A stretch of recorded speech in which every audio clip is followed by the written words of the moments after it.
Walter, a private detective, is walking in Chinatown. He ducks into a narrow alley and drops a padded package into a weathered blue mailbox. It is his final insurance policy. As soon as he steps back onto the main thoroughfare, the trap springs. A black van, headlights off, roars from the shadows. There is no screech of tires, only the sickening thud of metal meeting bone. Walter is tossed through the air like a rag doll, landing in the gutter.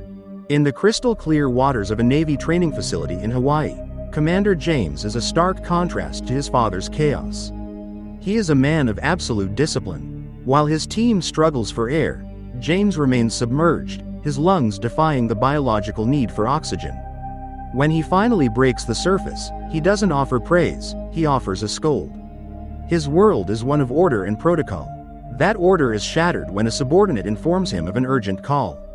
At the morgue, James stands over Walter's body. The police call it a hit and run by a hidden drone, but James's face is a mask of stone. He shows no emotion, even as he goes home to prepare dinner for his wife, Isla. When he tells her Walter is dead, he uses the man's first name, never Dad. The resentment is a living thing between them. Thousands of miles away in Oklahoma, the second half of Walter's broken legacy is living a much louder life. Johnny, a half-brother James hasn't spoken to in years, is currently watching his world collapse. His girlfriend, Valentina, is packing her bags. It's her birthday, and Johnny, true to form, has forgotten.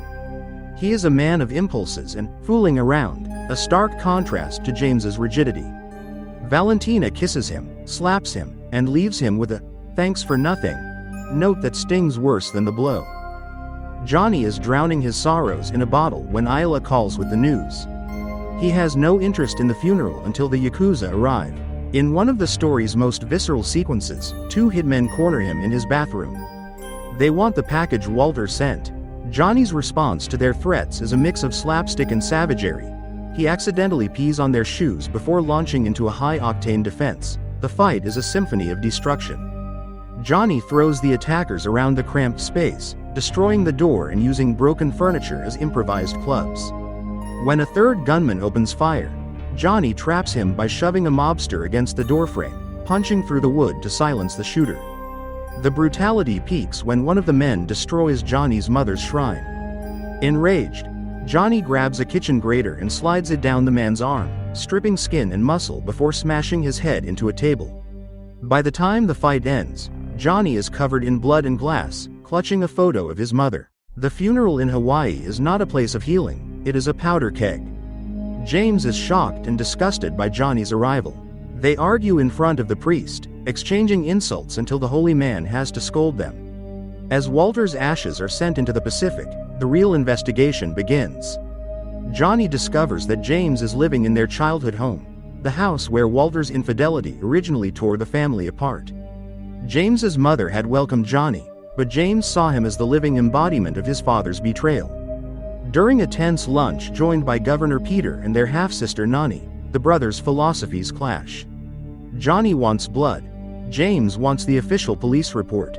When Johnny reveals the Yakuza attack, James freezes.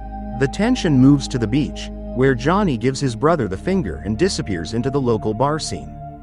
Johnny's stubbornness leads him into a trap set by his old friend Akai, who belongs to the syndicate gang. Akai sedates his drink, and Johnny wakes up in the presence of Mr. K, the man whose gang killed Johnny's mother years ago. Mr. K carves his initials into Johnny's neck with a jagged blade, giving him 7 days to leave the island. Meanwhile, James's skepticism begins to crack. He visits Detective Renard and realizes the police have no intention of investigating Walter's death. He recovers Walter's wallet, finding a cryptic list of 12 words that will eventually become the key to the entire conspiracy. Johnny breaks into Walter's apartment, where he encounters Pika, a young protege of Walter's. Following a kinetic rooftop chase, Johnny subdues Pika and learns that Walter's last job involved a mysterious catering company. James eventually arrives, gun drawn, leading to a standoff between the brothers before they realize they're on the same side. James produces a flash drive containing security footage from a nearby adult shop. As they watch the grainy video, they see the van strike Walter with calculated, cold-blooded intent. There was no swerve, no attempt to brake. It was an execution. While driving to investigate the catering company, the brothers are ambushed. A massive, bulletproof SUV rams their car, pushing them through traffic and into a series of violent collisions. In the middle of this sequence, the script's intensity hits its peak. Johnny tries shooting the enemy's car, but its windows are reinforced. James manages to put a bullet through the shooter's head. As the brothers scramble from the wreckage, Johnny sprints down the street, firing backward at the remaining hitmen while civilians scream and scatter. James climbs out of a window, leaps onto the roof of the enemy vehicle, and realizes his bullets are useless against the plating. Johnny finally ends the threat by shooting the engine, causing a massive explosion that sends James tumbling onto the pavement. Back at the station, Renard is livid. He reveals that Johnny was suspended from the force 2 months ago for excessive force, specifically, for shooting a dealer selling to kids. James, for the first time, shows a flicker of respect for his brother's actions. Nani reveals a secret from the governor's database: blueprints for a sacred casino princess. Gambling is illegal in Hawaii, making this project a massive, high-stakes crime. The property sits on an ancient Hawaiian village, land that should be protected.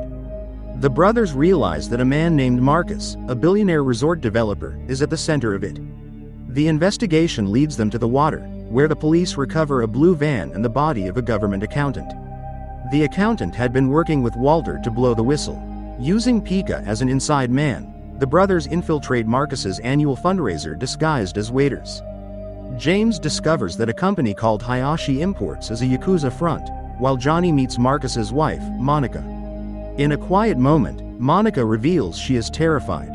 She hired Walter to find leverage for a divorce, but she stumbled into the casino conspiracy.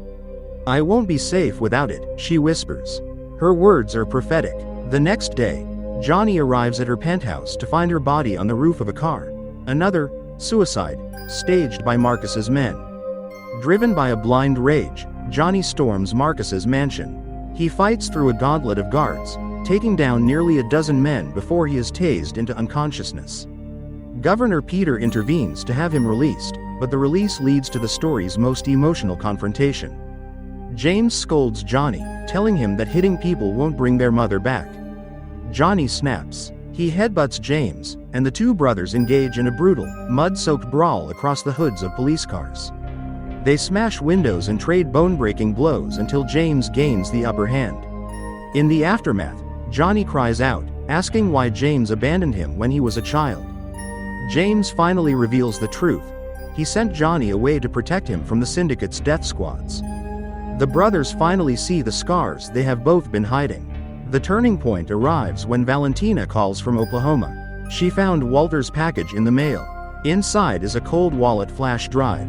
Johnny tells her to get on the next plane to Hawaii. At the airport, the reunion is cut short by a military-grade assault. As the group flees in a car, a helicopter opens fire from above.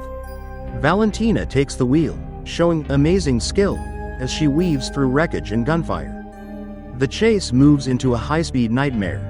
Two assassins on a motorcycle join the fray. Valentina stops the car abruptly, causing the bike to crash into them. One assassin crawls onto the roof, his blades digging into the metal.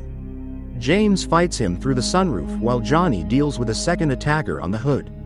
Valentina drives the car dangerously close to a highway fence, crushing the attacker against the steel until his arm is ripped off.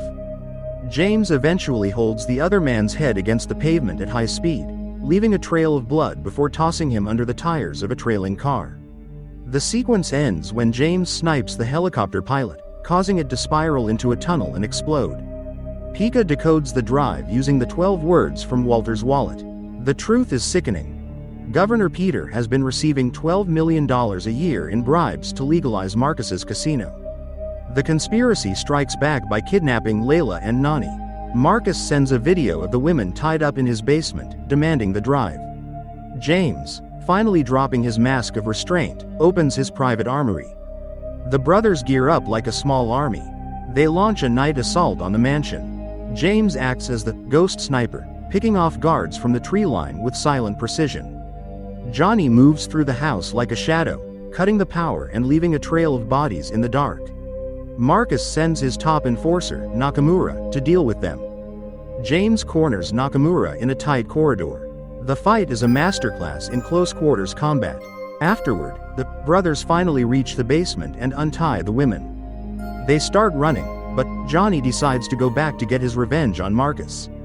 James and Nakamura fight, but James defends himself with a heavy mace, sliding it across Nakamura's face for extra damage, before snapping the man's arm and finishing him with his own sword. Johnny finds Marcus on his private yacht. They start fighting hand to hand and throw every object they can reach at each other. Marcus finds a hook and stabs Johnny's shoulder to drag his body through the ground. Then Marcus takes back his gun and starts monologuing, giving Johnny time to activate the grenade he stole from the desk. A furious Marcus shoots Johnny anyway, causing him to fall into the water right before the grenade explodes. James dives into the water, pulling his brother from the depths just as the sunrise begins to light the smoke-filled sky. In the morning light, the corruption is exposed. Detective Renard arrests Governor Peter in front of the media. The family gathers on the beach to heal. Mr. K, the syndicate leader, appears one last time. He reveals that he manipulated the brothers into destroying the Yakuza, leaving his gang as the sole power on the island. As a reward, he hands Johnny a slip of paper with the name of his mother's true killer. Johnny strikes a match and burns the paper.